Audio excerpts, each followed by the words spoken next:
Okay, welcome everyone to the M-Cube seminar. Happy to have Jason Keeler visiting. He's an associate professor of meteorology and has been a faculty member of Central Michigan University's Institute for Great Lakes Research since 2018. He joined the faculty at CMU following postdoctoral studies at the University of Nebraska-Lincoln and graduate studies at the University of Illinois. His research blends aspects of boundary layer and mesoscale dynamics with focus on destabilization and evolution of convection, often in coastal areas. Jason and his collaborators explored these processes in summer 2024 through the NSF-funded MITTEN-CI field campaign. I won't read what that stands for, but you'll probably cover it in the talk. Okay. Jason is a UCAR representative for CMU and spent 12 months in RAL through the ASB graduate visitor program during his PhD studies. He'll be visiting M-Cubed from March 10th to the 21st and welcomed meetings during that time to discuss research and potential collaborations. All right, I'll turn it over to you. Thank you.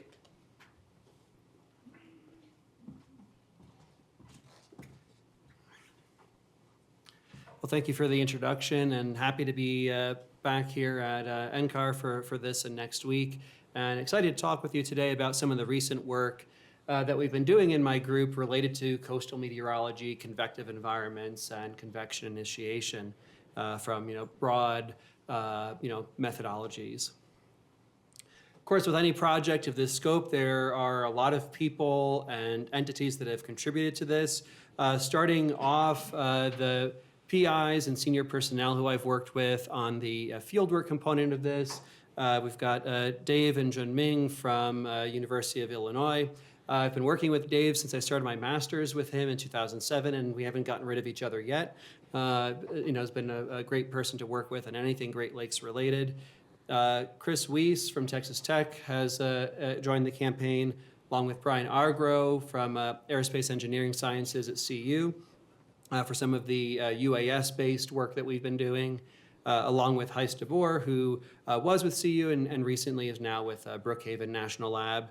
And Adam Houston, who is my former postdoc mentor, who's worked in both MITTEN-CI as well as some of the related modeling work that I'll be discussing.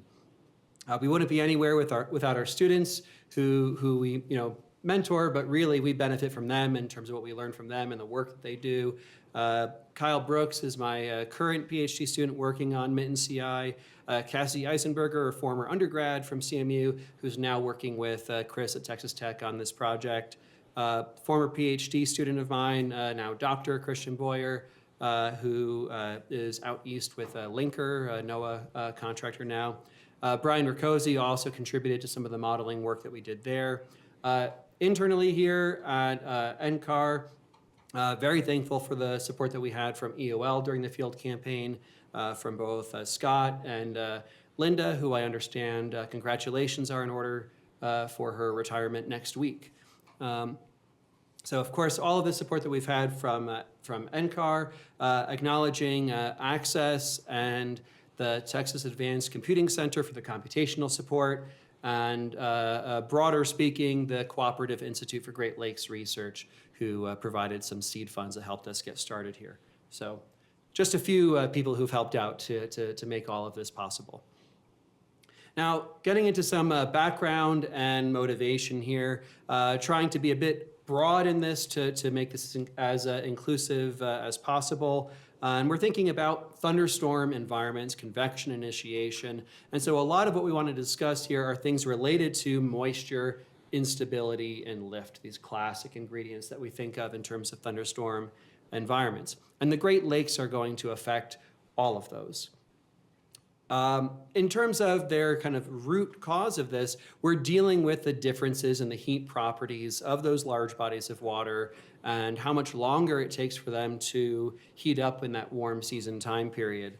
And so this is lake temperatures for Lake Michigan over the last 30 years, from starting off at the beginning of the year on the left through the end of the year on the right. And of course, when we have that relatively cool lake in the warm season, the air that's passing over that lake is going to be cooled by that water. And so we are again focusing on this warm season phenomena. As exciting as lake effect snow is, we will be looking at warm season stuff today. And then getting into our classic model of sea or lake breeze development, again, making sure everyone's on the same page, where when you do have that cool air out over the lake, during the day, the air over the land is going to become increasingly warm relative to the air over the lake, which sets up these pressure gradients. And those pressure gradients result in offshore flow aloft, onshore flow at the surface, and you get that full sea or lake breeze circulation there. And recently found this nice visualization of what that might look like, that onshore flow component, which can have some density current-like characteristics to that. And we see this variability in the height of that, maybe some indication of Kelvin-Helmholtz instability that might be released within that. But at its more bulk impact, we're looking at the leading edge of that water-modified air, where that can act as a small-scale front that is going to aid in any ascent that we might have, and would certainly contribute towards any convection initiation that you could get. On top of those more basic physics, we can start to think about things like the influence of the large-scale wind.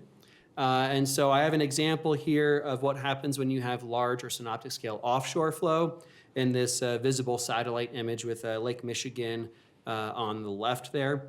And so we see I have this color shaded to represent that warm air that's flowing towards the lake, and then our onshore flow associated with the lake breeze itself.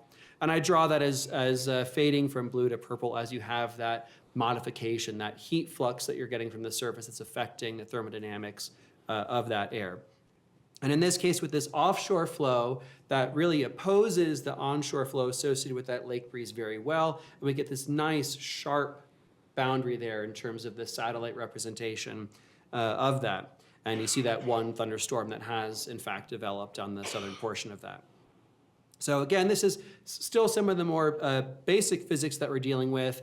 And so now, with this knowledge, we're going to make things a little bit more complicated. One interesting question that my group has done some work in is looking at what happens when you have large-scale onshore flow. And if you go back to some of the classic modeling studies from the 90s, the thinking was that with large-scale onshore flow, you do not get a well-defined or even discernible sea or lake breeze front. However, around that same time period, we had the Cape campaign, I wasn't part of it, but there was the Cape campaign on the east coast of Florida that showed that through dual Doppler analysis and subtracting out the background flow, you could still see that sea breeze circulation, and there still is some discernible role in convection initiation. And other satellite and observational-based studies have also seen this, going back to Cape, but also more recently, a lot of the work in Dave Sill's group. Now, looking at this satellite image that we have from an onshore flow regime in that same location in Michigan, there is some enhancement in the Q field in this zone. So the question is, are we able to discern this?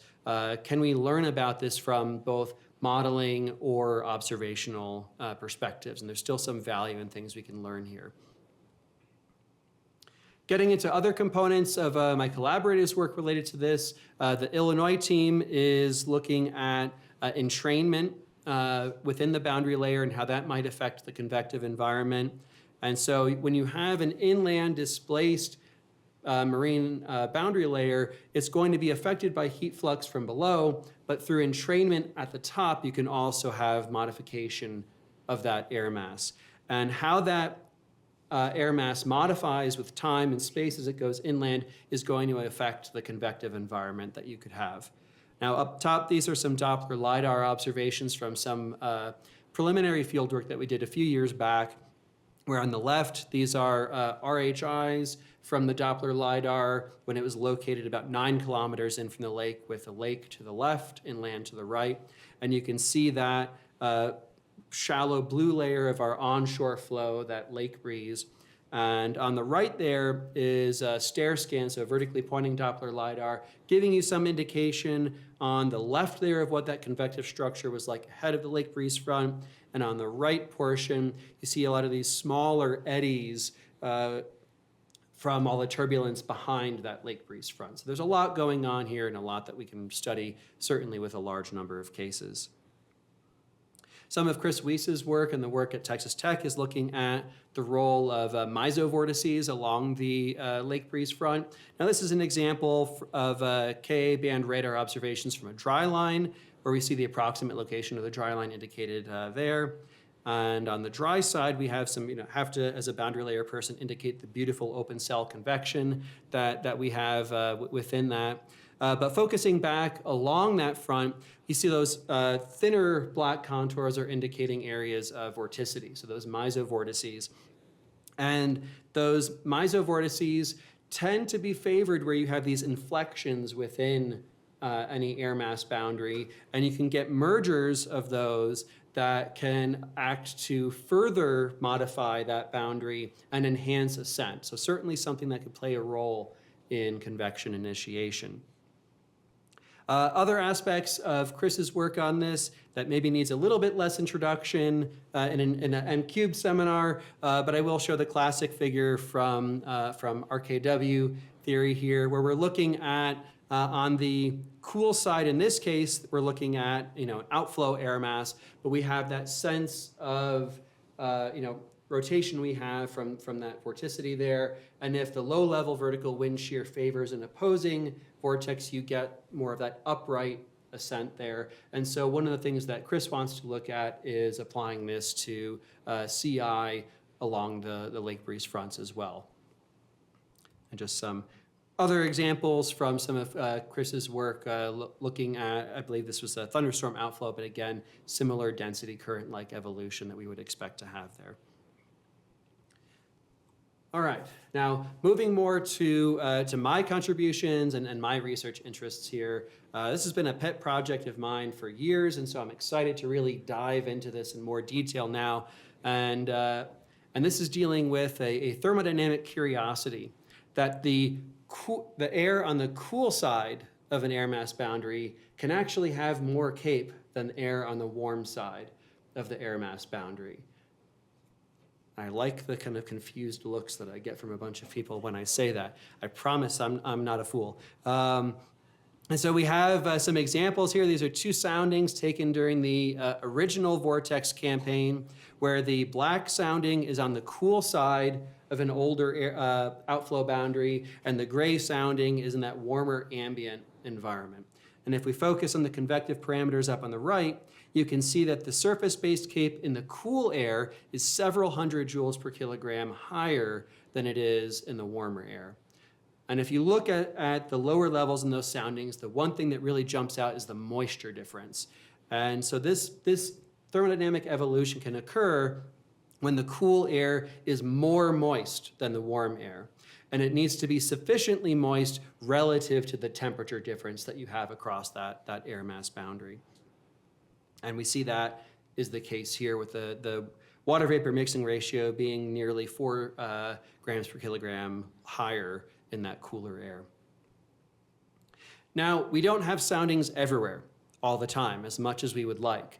And so we need to use something that we have at the surface as a proxy for indicating where this is occurring. And so we use equivalent potential temperature as that proxy of what the instability is in a region. Because if you have identical thermodynamic profiles aloft on either side of that air mass boundary, wherever you have that higher surface theta E, you're also going to have your higher surface-based CAPE. And because we use theta E as a way to identify this, we give this phenomena the term a mesoscale air mass with high theta E, or a MAT. And so looking at this, we want to understand why they happen, where they happen, and what impact they have.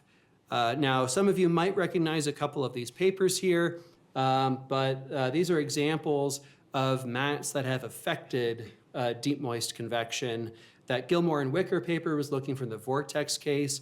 If you're familiar with the Dimmitt, Texas tornado from June 2nd, 95, this was a day where supercells that were in the ambient environment did not produce tornadoes, but supercells that crossed into that mat and ingested that mat air produced tornadoes.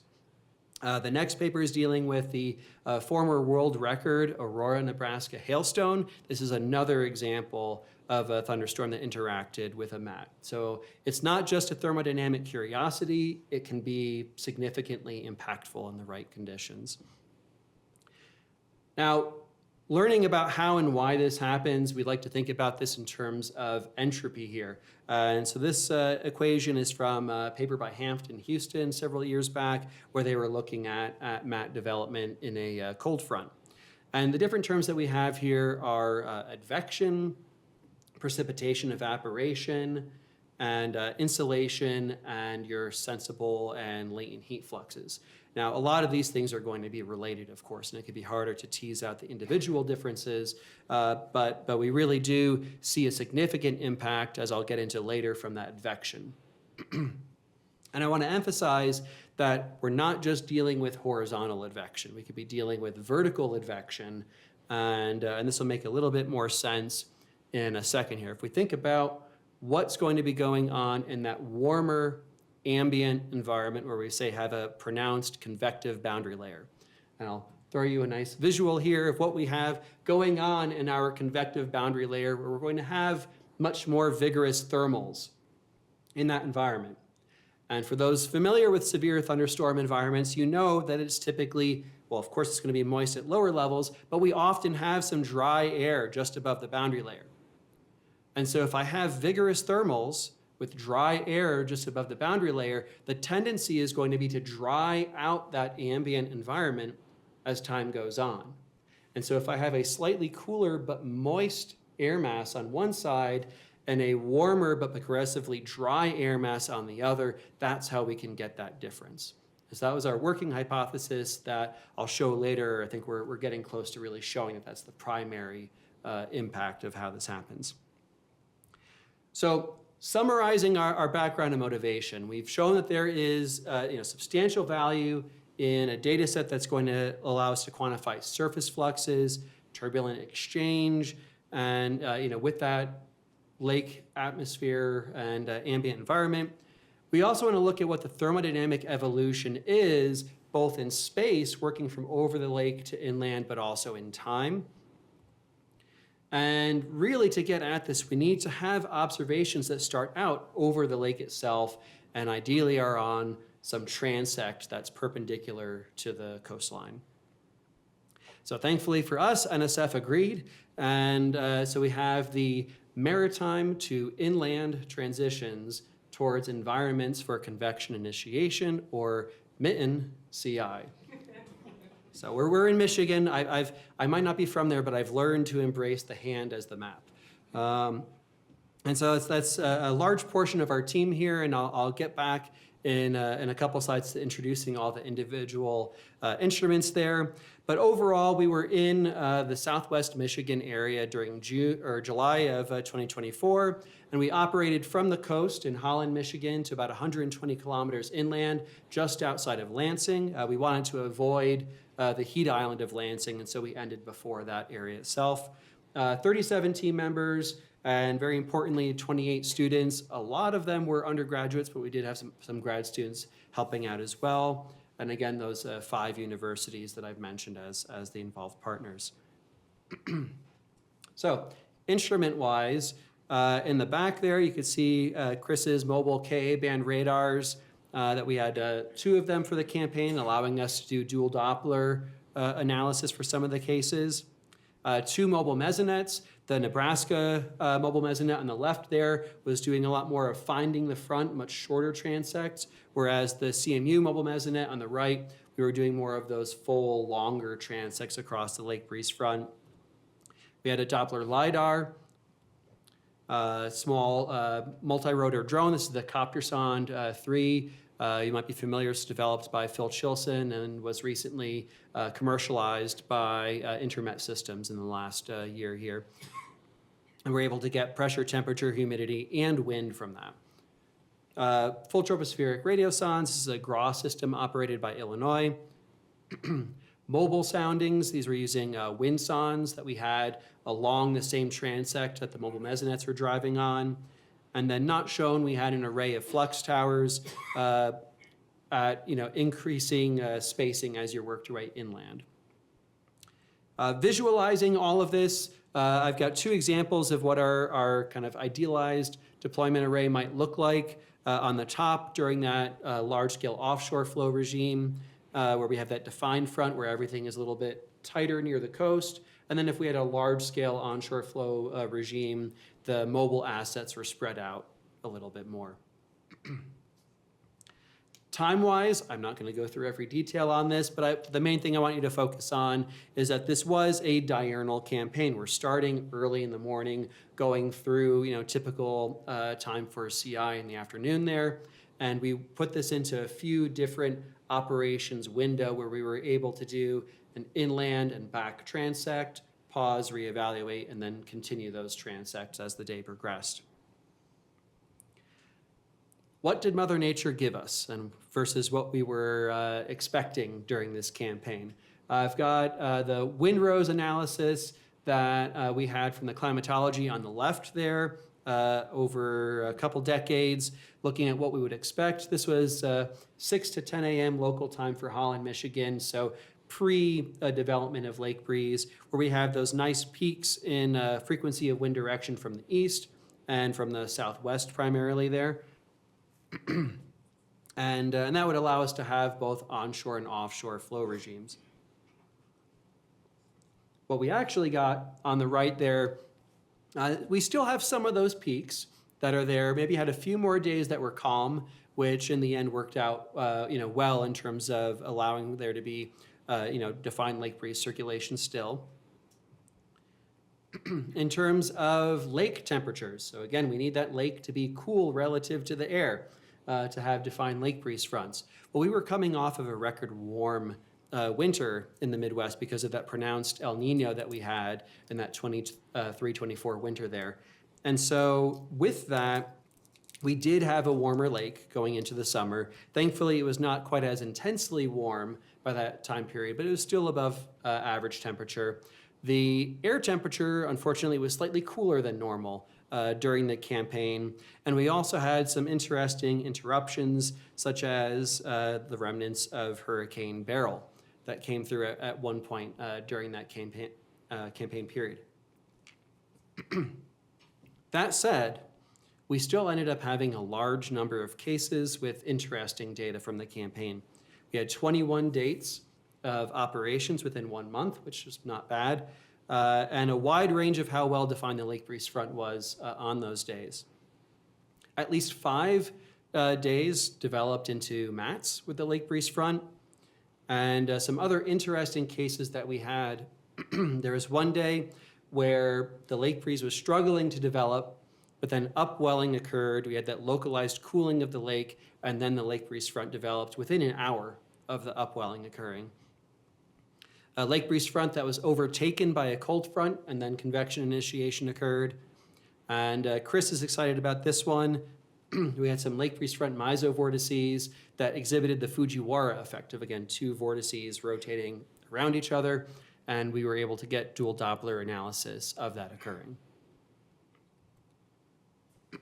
Moving into some of the data, this is some of the profiles that we had over the lake. This is about 300 meters offshore with that multi-rotor UAS. And we were looking in the lowest several hundred meters there. Time increasing left to right there. And so we could see early in this time that it was warmer at low levels. We had some offshore flow, so that air was not modified by the lake. But then when the lake breeze kicked in, we see that cooling at low levels that develops and deepens as time goes on. Looking at the water vapor mixing ratio, we see that that air was also more moist. And in terms of wind speed, we see that the wind speed increased at that time as well.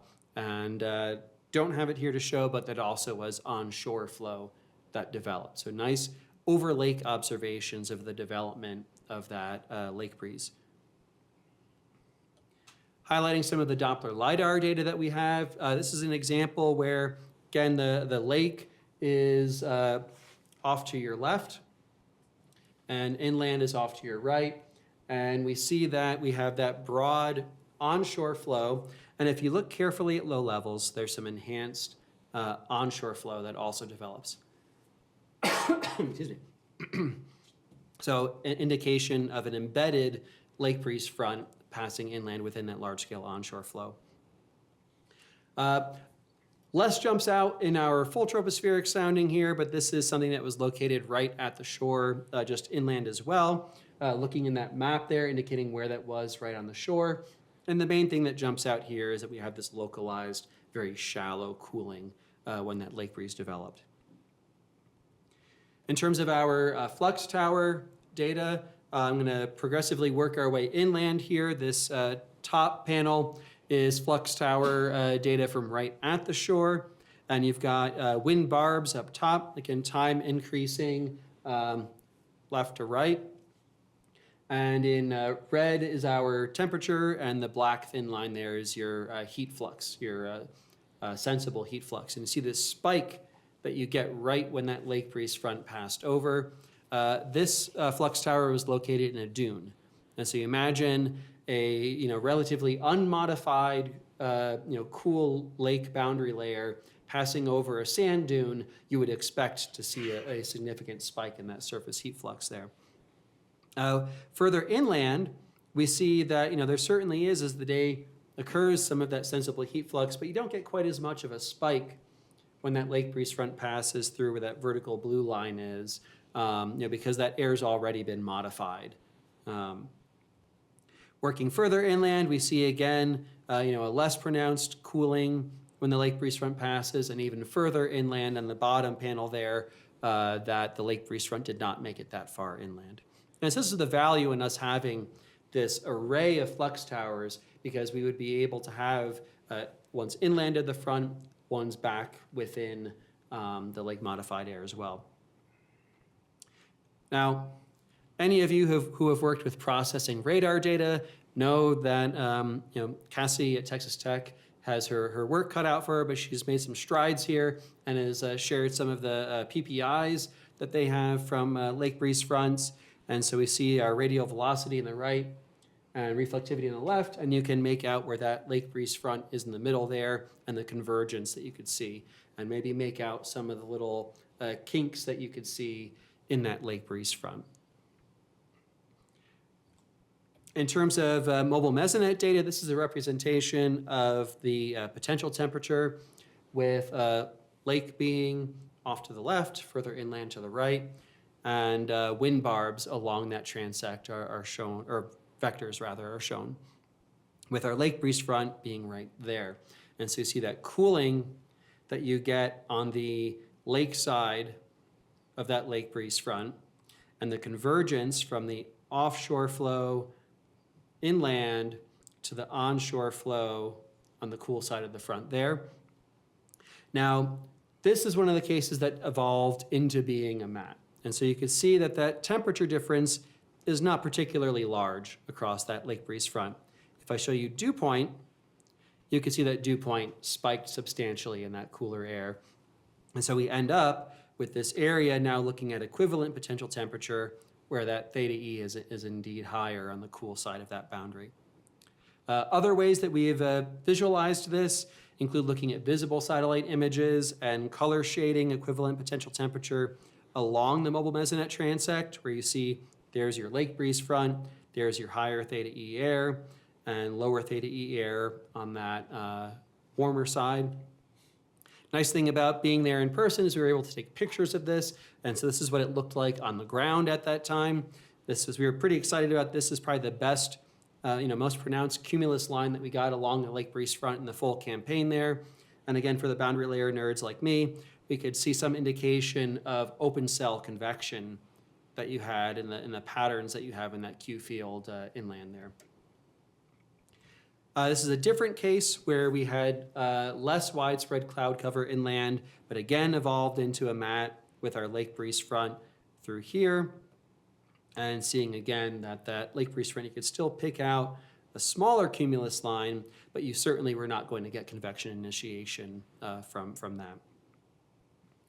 We've also visualized the windsonde, or the more of those boundary layer profiles, and this is showing some of the equivalent potential temperature with closer to the lake again on the left, inland to the right, and somewhere in between these two profiles here, we see that's where the lake breeze front was, and you see that higher theta E air down near the surface there.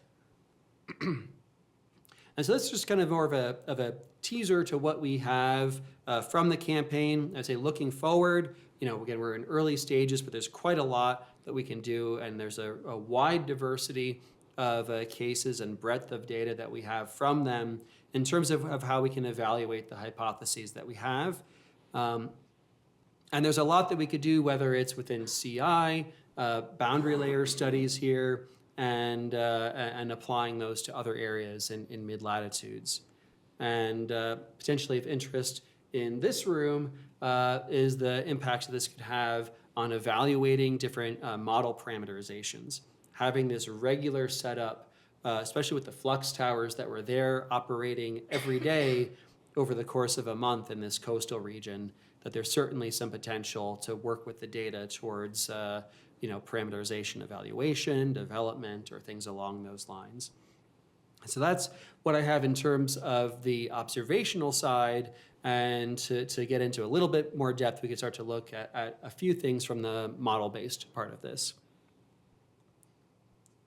And I'll note that this is some work that's tangential to two papers from my former PhD student that are out in this month's issue of JAZZ, that if you want to learn a little bit more deeply about what we've done there, happy to have conversations, but also encourage you to check out those two papers.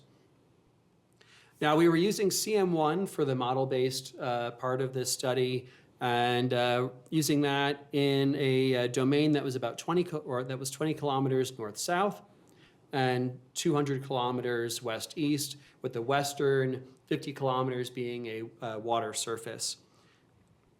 These were large eddy simulations, so we had 100-meter horizontal grid spacing, 50-meter vertical level spacing within the boundary layer, stretched above that. Friction, radiation, and surface flux is included, with some random small perturbations at initialization, so that we would get a realistic boundary layer with thermals and all of that. At our upstream lateral boundaries, we would have eddy recycling. That way, we're not having eddy deficient flow coming in. We wanted to, again, have that realistic convective boundary layer. And I should note that in the north-south dimension, we were periodic for our lateral boundary conditions. Now, these were 12-hour simulations that ran from 6 a.m. to 6 p.m. local time. And so our initial sounding does not have a whole lot of CAPE and had a whole lot of SYN, because we needed to have an environment that could evolve and destabilize and not have convection initiation occurring at 12Z. And so we set this up with that stable, lower level so that it could destabilize and allow us to learn about the role of any sea breezes on CI. We set the V component of the wind to 0. We had U shear above the boundary layer. We started that above the boundary layer because we wanted to have more control over what that zonal flow was within the domain, ranging from offshore to calm to onshore. Now, this is our full parameter space here.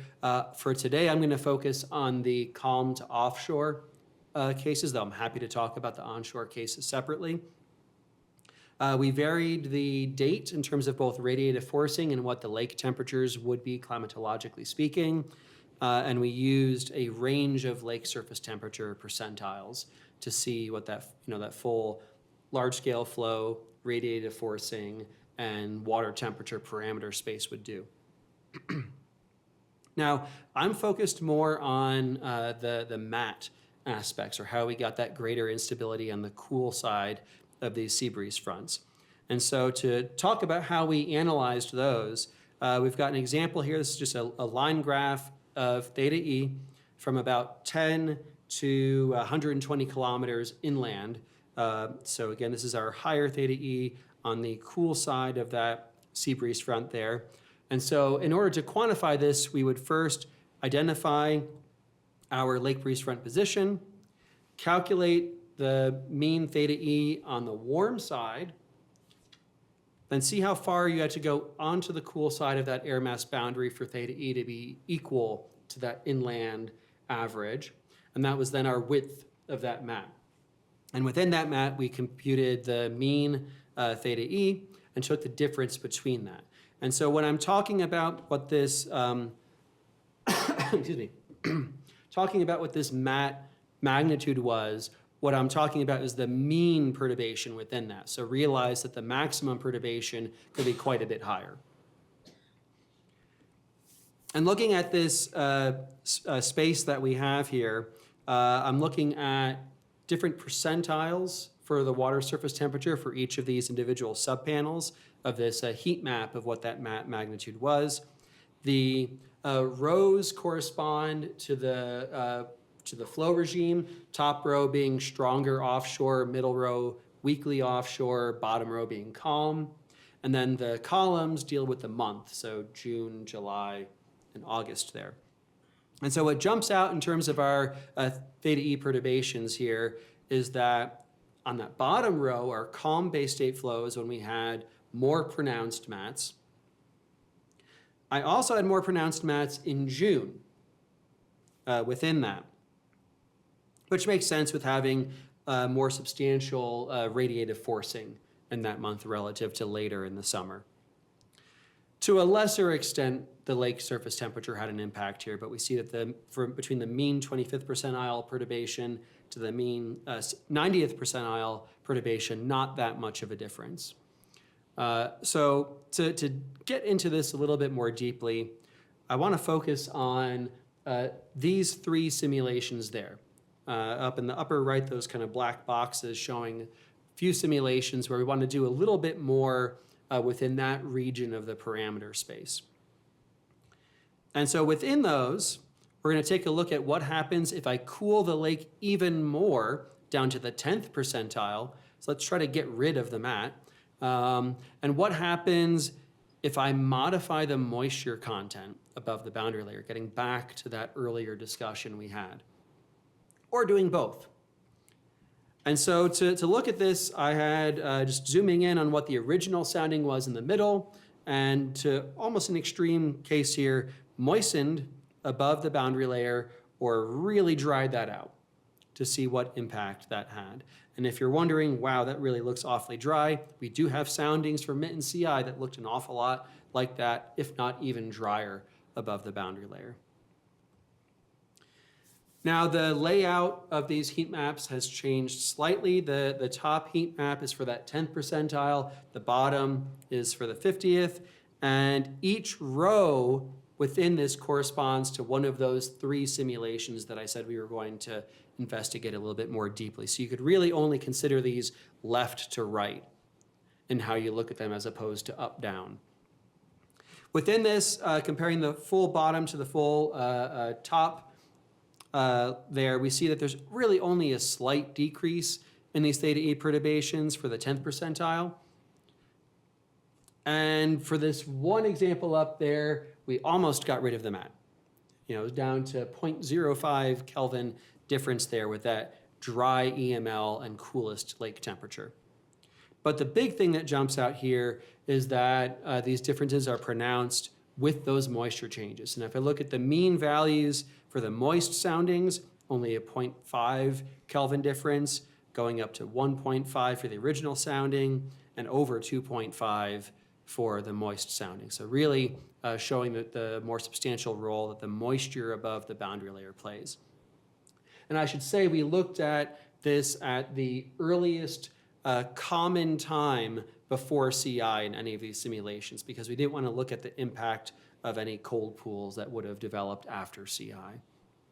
We looked a little bit more, speaking of CI time, we noted that the moist profile had much earlier CI than the drier profile. So we looked at the same setup here, but for the time before CI occurred in an individual simulation.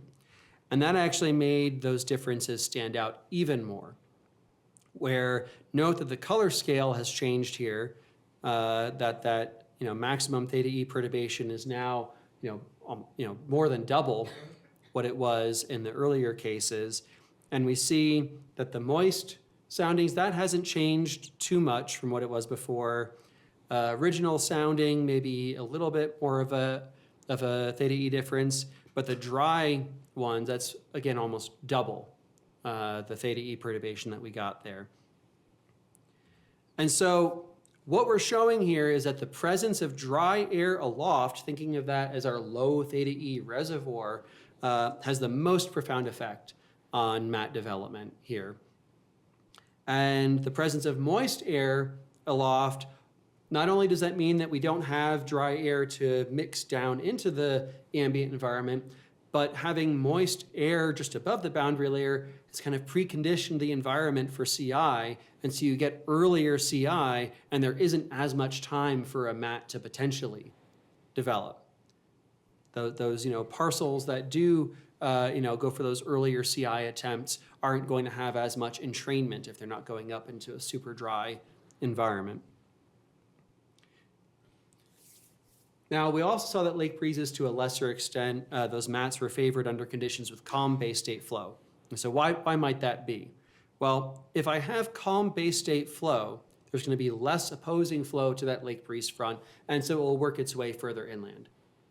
And so it's going to have more modification from the underlying land surface, so more potential for destabilization there. We also saw that mattes were more pronounced in June, when we're going to have that greater radiative forcing, which all else equal would favor there being more vigorous thermals that allow us to tap into any dry air that may be aloft. Now, in terms of broader concluding remarks here, lake breezes and sea breeze is probably one of the most thoroughly studied mesoscale phenomena here. I can't remember the exact numbers, but I think there's over 3,000 AMS journal articles that discuss sea or lake breezes. But I hope that I've shown you today that there is still more to learn in how they work and how convective parameters could vary in their presence, how their 3D structures could help to aid in the potential for exchange of air with the ambient environment or CI. And our MITTEN-CI data set, in addition to simulation work, is set up to allow us to make contributions in these areas. Idealized simulations have also played a role in us understanding more, with this parameter study that we've done. And it's really allowed us to understand more about the processes that favor or hinder lake breeze or sea breeze matte development. But now we know, generally how or why they develop. We still need to learn more about what conditions allow thunderstorms to actually ingest that matte air and benefit from that. We know we have those two earlier cases that I talked about early in the talk that you had thunderstorm interaction, but just how common are those interactions where they can actually aid in the thunderstorms. And again, in the remainder of my time here at NCAR this and next week, I'm happy to have conversations about how we could use the MITTEN-CI data set to benefit research to operations. And so with that, thank you for your attention, and I welcome any questions.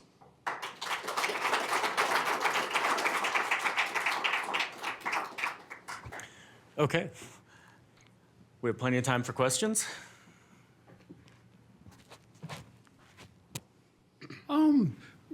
Could you quantify what the temperature difference between the, maybe you showed it already, between the water and the land? So yeah, and so I think during the campaign, so for the field component part of it, typically the lake during that time period was in Fahrenheit was in the low to mid 70s, but it did of course over that month increase.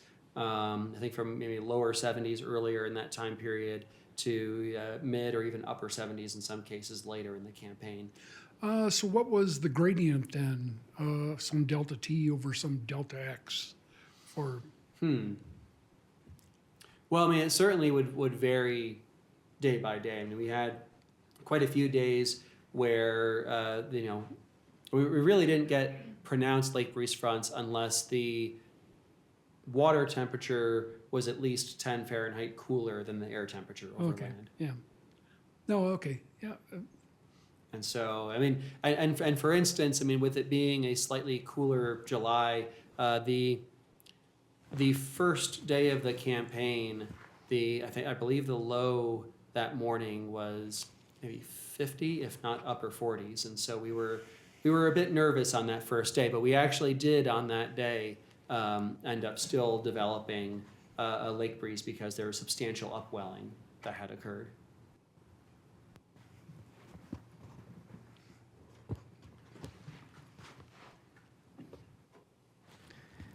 Any sense how evaporation transpiration might play a role in the mat modification, like a drought versus a normal year in Michigan? So thinking of it in terms of, say, like the ambient environment, I would suspect that in a drought year that would enhance mat potential because you'd be having less surface moisture flux to help kind of counter some of that drier air mixing down, especially if you're having that moist air from over the lake contrasting that being advected inland.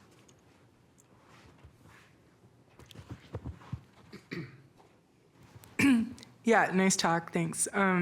So the simulations, so you're currently finding that basically a strong cap, the dry layer, right, is enhancing, but partly because it's just giving the mat more time to set up, you're saying, because you're not getting convection popping off right away. Right. So we have this moist the very lowest layer, the lake breeze coming in, and it's moist, and it's more capped in those dry simulations, so it can then slowly heat up, and so that it can become a mat, and it has more time to do that. I didn't quite understand the comment that that's even more pronounced in June, because then there's more mixing with the dry layer. How does that work? Yeah, so let me back up here. So what I'll say is for those differing soundings, the temperature profile did not change Oh, yeah, okay. between So those. it's So not- it was just we the cap dried was the out. same.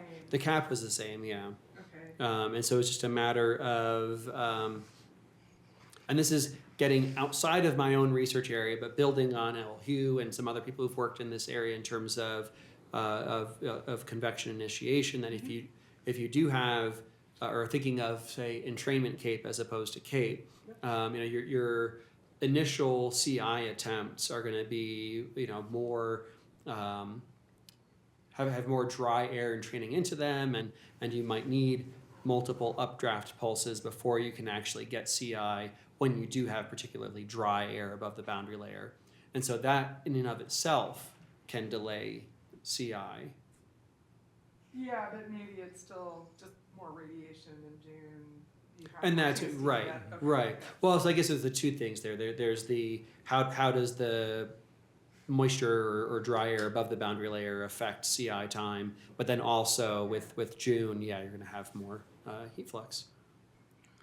So kind of along those lines, and we talked about this a little bit this morning, but this connection between the mats and where the CI is actually occurring, because Yeah. when we look at that one really nice example you gave, where it was very clear behind that, and I don't remember if that was a mat case, that picture where everything was like really lined up nicely, but Yeah. the more favored thermodynamic parameters there, like higher cape you showed, are probably being compensated, I would guess, by shallower boundary layer. Like the eddies are just not actually making it up to the LCL, so it's very clear there. So it's kind of like where the CI might actually happen is this kind of optimal combination of you have maybe lower sin, higher cape, but then you have that kind of sustained convergence like near the head of the lake breeze front. And so for the hidden slides that we have here, so these are plan views of the level of free convection from a few different simulations within the parameter study here, with the stronger offshore flow up top, moderate offshore flow in the middle, and calm background flow in the bottom there. And so this is just an indication of behind that lake breeze front, you actually have that pronounced minimum in your level of free convection. And so any thermals that you do have don't have to make it up as far. How does that compare with the width of a typical mat then? Because that area where that kind of minimum is pretty small, it looks like, maybe 10, 15 kilometers across. And that's about what they typically, I'd say 10 to 20 kilometers. And so that brings in the mesoscale aspect of them. Because I mean, a synoptic scale air mass, where it's higher theta E, is on the moist side of the dry line. And so, but and in some ways the mixing is a similar mechanism there as well. But for this mesoscale environment, we are dealing with ballpark 15-kilometer wide areas. And I think you'd mentioned earlier about it'd be very interesting to add parcel or some kind of tracer in this to see like how much of the air is actually coming from the warm side versus the cool side, which would be a really cool thing to look at. And so for the work that I'll be doing in the coming months here is broadening this to air mass boundaries irrespective of land surface type. And so with that, it'll be more of a cold dam initialization where I can have release fluid tracers within that and track the tracer concentration and see how that evolves with time. Okay. Oh, Falcon's got a question. It was a really good talk. My question is, the concept of mats, or pretty much everything that you talked about, do you think it also applies to the tropics, like it does apply to this very mid-latitude area? And so there have been mats observed in the tropics. So I haven't personally worked in that area, but I have seen some papers that have looked at that. There maybe you don't have quite as much dry air above the boundary layer in that case. Maybe in some cases you do. So there it might just, I suspect that's more related to, just how warm the water surface is. Because we did see some impact of warmer water temperatures, and that's, to an extreme in the tropics. Mm-hmm. Thanks.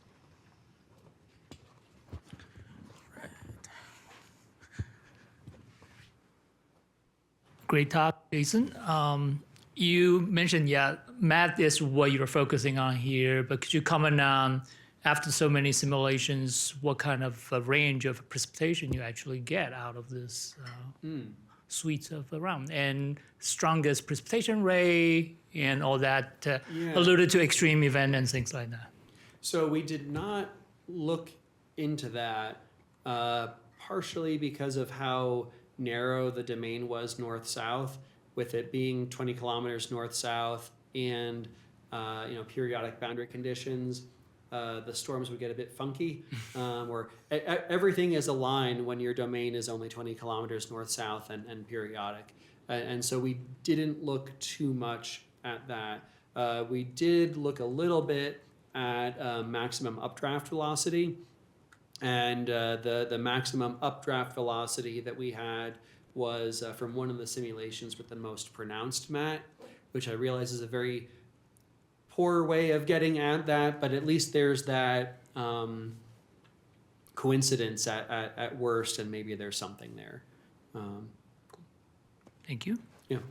Related to that, we did look at that CI location relative to where the lake breeze front was. And I'll say we defined convection initiation as the first time that there was a model grid point at 5 kilometers above ground level with an updraft of at least 7.5 meters per second.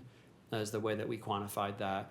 And we see that the peak in this histogram of where they occurred was, straddling right on either side of the lake breeze front. Now, just because we have this peak on the cool side doesn't mean that those parcels originated also on the cool side. But since we did have that positive U shear, that does give me a little bit of confidence that maybe there was some of that air making its way in. But again, without the fluid tracer analysis, we can't say for sure. Okay. Let's thank Jason one more time.